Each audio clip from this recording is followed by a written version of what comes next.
Hello everyone, आप सभी का हमारे चैनल पे स्वागत है। तो आज के वीडियो में हम class 10th history chapter first rise of nationalism in Europe को एकदम अच्छी तरह से रिवाइज करेंगे। पहले टॉपिक को हम रिवाइज करेंगे। सबसे पहले हम यहाँ से स्टार्ट पेज नंबर 1 और 2 को हम आज अच्छी तरह से रिवाइज करेंगे। ठीक है, तो आप सबको इससे पहले सिलेबस पता होना चाहिए कि सिलेबस क्या है। तो देख लेते हैं सिलेबस। इसमें फर्स्ट सेक्शन जो है, ये सेक्शन इवेंट्स एंड प्रोसेसेस, देख लीजिए इवेंट्स एंड प्रोसेसेस, यही दोनों आपका सिलेबस है और इसी में से आपके 20 मार्क्स आएंगे। तो चलिए शुरू करते हैं। इमेज देख रहे हैं आप, ये इमेज से 2018, 2017 और 2015 में क्वेश्चन आया है सीबीएसई का। इसमें लिखा है the dream of world wide democratic and social republics, the pact between nations, a print prepared by Frederic Sorrieu. तो इसमें क्वेश्चन बना है, ये कई बार 2015 में, ये 2017 में इसको ये इमेज दे दिया था और इससे पूछ लिया था कि इसको कौन बनाया है और what is the reason for making this printing and name the painter. तो इसमें लिखा है in 1848 Frederic Sorrieu, French artist. ये भी बहुत इंपॉर्टेंट है। फ्रेडरिक सोरियो ऑप्शन में दे देता है, फ्रेंच आर्टिस्ट। ऑप्शन में दे देगा आपको Germany artist, French artist, Italy artist, etc. Prepared a series of 4 prints visualizing his dream of world made up of democratic and social republics, as he called them. The first print of the series shows the peoples of Europe and America, men and women of all ages and social classes, marching in a long train and offering homage to the Statue of Liberty. I hope इसमें कुछ विशेष है नहीं, आपको समझ में आ रहा होगा। As you recall artist of time of French revolution personified liberty as female figure.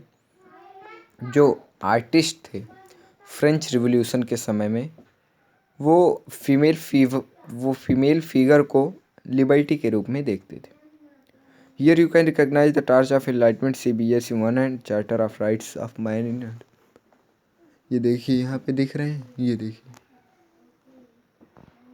देख रहे हैं, ये देखिए ऊपर से सब देवता लोग और नीचे देखिए जो एब्सोल्यूटिस्ट का सिंबल है, जैसे क्राउन हो गया, ओक्लिप्स हो गया, ये सब यहाँ पे। ठीक है, on the earth in the foreground of image like the shattered remains of the symbol of absolutist institution, जो मैंने आपको भी बताया। एब्सोल्यूटिस्ट क्या है, देखिए आपके NCERT में दिया गया है, लेकिन मैं आपको सिंपल में बता देता हूँ कि absolutist means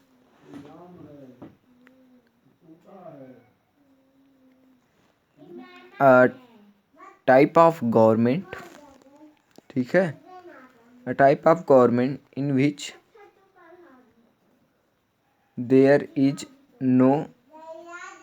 not any type of restraints।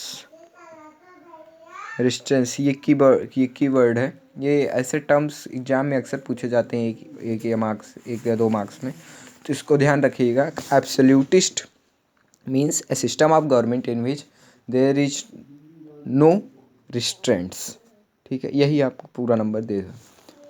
On the power exercise, यही हो गया। ठीक है, इस सोरियो ओटोपन विजन, ओटोपियन मतलब कि एक ऐसा विजन, एक ऐसी फ्रेडरिक सोरियो की सोच थी, एक ऐसी सोसाइटी की कि जो कि इतनी आइडियल हो कि वो रियल में एग्जिस्ट करना लगभग नामुमकिन है। यहाँ पे दिया गया है a vision of society that is so ideal that it is unlikely to actually exist. I hope clear that the peoples of world are grouped as distinct nation identified through their flags and national costumes. जो कई देशों के लोग हैं, उनको कई देशों में बांटा गया, जो लोग हैं उनको कई देशों में बांट दिया गया है, और उसके साथ साथ उनको किस प्रकार से पहचाना गया है, उनके फ्लैग से और उनको कस्ट्यूम से। ये देखिए, ये फ्लैग अलग अलग है ना, ये देखिए अलग है, ये अलग, ये अलग, ये अलग, ये सब सेम, ये अलग, ये अलग। तो उनको उनके फ्लैग और कस्ट्यूम से पहचाना गया। Leading the procession way past the Statue of Liberty are the United States. इसमें जो जो लोग हैं ऑटोपियन, फ्रेडरिक सोरिया ऑटोपियन विजन में किस किस देश के, यूएस के हैं, स्विट्ज़रलैंड के हैं, which was this time they already nation states. ये ऐसे दो नेशन थे जो कि पहले से ही before I think before 820 they are already nation state become like United States and Switzerland, which by this were nation। France के बारे में आपने तो पढ़ा ही है बहुत। France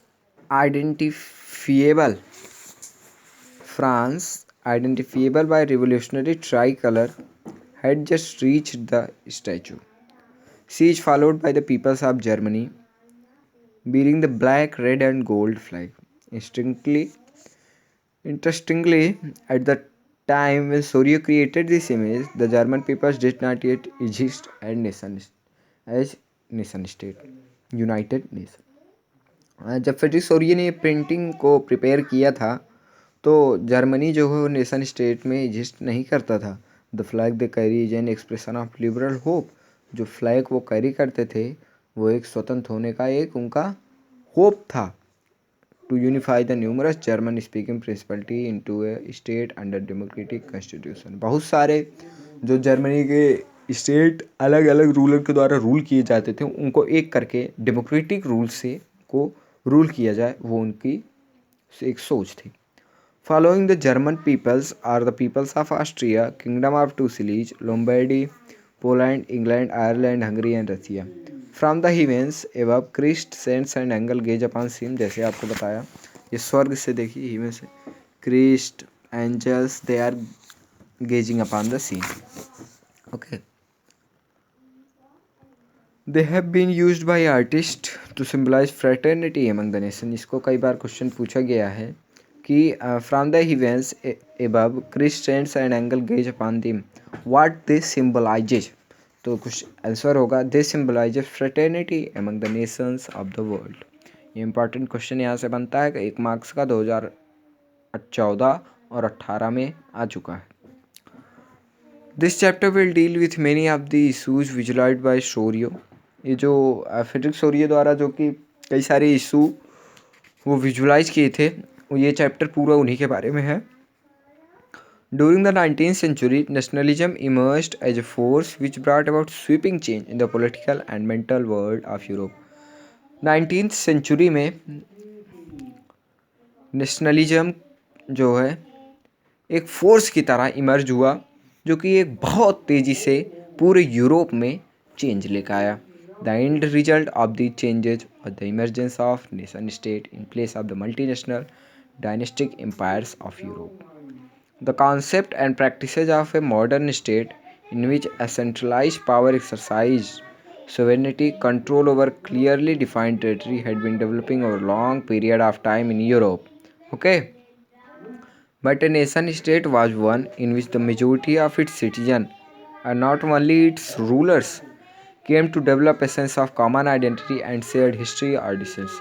The commonness did not exist from time immemorial, it was forged through struggles, through the action of leaders and the common people। This chapter will look at the diverse processes through which nation states and nationalism came into being 19th century।